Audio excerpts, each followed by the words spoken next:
ప్రభావతి అయితే బాలుకి అరే మీ బావవారు వెళ్ళే వరకు కొద్దిగా లిమిట్లు ఉంటారా, కొద్దిగా అటు ఇటు అయినా కూడా మళ్ళీ పెద్ద రచ్చరచ్చ అయిపోతాయి అంటూ ఉన్నప్పుడు వాళ్ళు సర్లే నేను ట్రై చేస్తూ ఉంటా, మోస్ట్లీ నా ట్రై నేను చేస్తూ ఉంటాను లిమిట్లు ఉండడానికి అంటుంటాడు. ప్రభావతి అప్పుడు నువ్వు ఒకవేళ విటమిన్ అనిపిస్తే అప్పుడు నీకు హింట్ ఇస్తా, అప్పుడు నువ్వు సైలెంట్ అయిపోని అంటూ ఉంటుంటాయి. అదే టైంలో ప్రభావతి మీనాకి ఒక లిస్ట్ ఇస్తుంది వంట చేసేదానికి. అదే లిస్ట్ బాలు తీసుకొని ఇది వంట చేయడానికి అమ్ముకోవడానికి రోడ్ల మీద అని అంటూ ఉంటాడు. అదే టైంలో ప్రభావతి అయితే వాళ్ళ రోడ్డు మీద పెట్టుకొని అమ్ముకొని ఏడని అమ్ముకొని ముందైతే మనం చేయాల్సిన మర్యాద అయితే మనం చేయాలి. అప్పుడు మీనా సరే అత్త అని అంటూ ఉంటుంది. అదే టైంలో బాలు మీనాని అడుగుతుంటాడు, ఏం మీనా ఎందుకంటే బాధపడుతున్నావు, దేనికి ఈ వంట ఎలా చేయాలని బాధపడుతున్నావా? అప్పుడు మీనా లేదండి తను వచ్చాడు కదా మళ్ళీ గొడవ ఎక్కడ అవుతుందో ఏమవుతుందో అని చాలా భయంగా ఉంది, మళ్ళీ ఏమైనా అటు ఇటు అయిపోతే మళ్ళీ ఫస్ట్కి అయిపోతుందని అంటూ ఉంటాడు. అదే టైంలో బాలు అయితే నువ్వేం బాధపడకు, నా లిమిట్లో నేను ఉంటాను, ఎలాంటి టెన్షన్ తీసుకోకు, ఎలాంటి బాధ వచ్చినా సరే నేను ఉంటాను అంటూ ఉంటాడు. అదే టైంలో సంజు ఇంకా మనోజ్ వాళ్ళు అయితే ఒక ఫన్నీ జోక్గా మాట్లాడుకుంటారు. ఏంటంటే మనోజ్ అంటుంటాడు సంజయ్కి, మనం బాగా రిచ్ బావా, మనం బిజినెస్ పెడుతూ ఉంటాము, మన సెంటర్లో పెద్ద బిజినెస్ ఉంది, ఫర్నిచర్ షాప్ బిజినెస్ ఉంది మన దగ్గర అని అంటూ ఉంటాడు. అప్పుడు సంజు ఇంకా నోరు అవుతుందా, ఏంది ఆ ఫర్నిచర్ షాప్ ఒక 1 crore ఉంటుంది అనగానే అందరు సైలెంట్ అయిపోతారు. అదే మెల్ల నవ్వుకుంటుంటారు లోపడైతే, ఇంకా అందరు ఏం మాట్లాడాలో అది తెలీదు.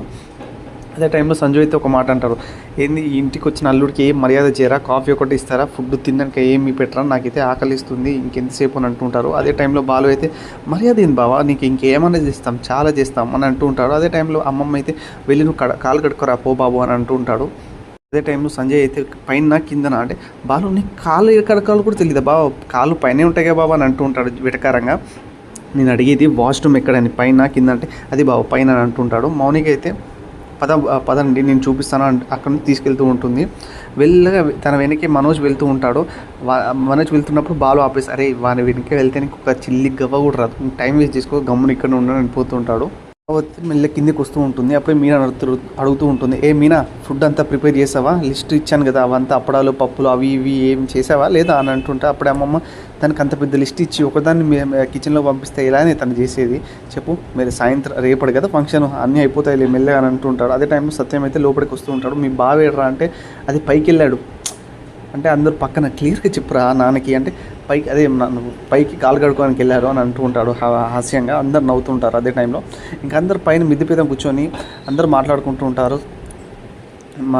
అందరు మౌనికని అయితే అడుగుతూ ఉంటారు, మీ బావ ఏమైనా కష్టపెడుతున్నారా, మీ ఆయన ఏమైనా కష్టపెడుతున్నారా చెప్తే మీ అన్న వాళ్ళు ఇద్దరు ఒకటి గరిట పట్టుకొని ఒక రాడు పెట్టుకొని వచ్చేస్తాము అని అంటూ ఉంటారు. ఇదే టైంలో వీళ్ళందరూ మాట్లాడుతున్నప్పుడు వెనుక నుంచి సంజు వచ్చి వింటూ ఉంటారు. టైంలో బాగా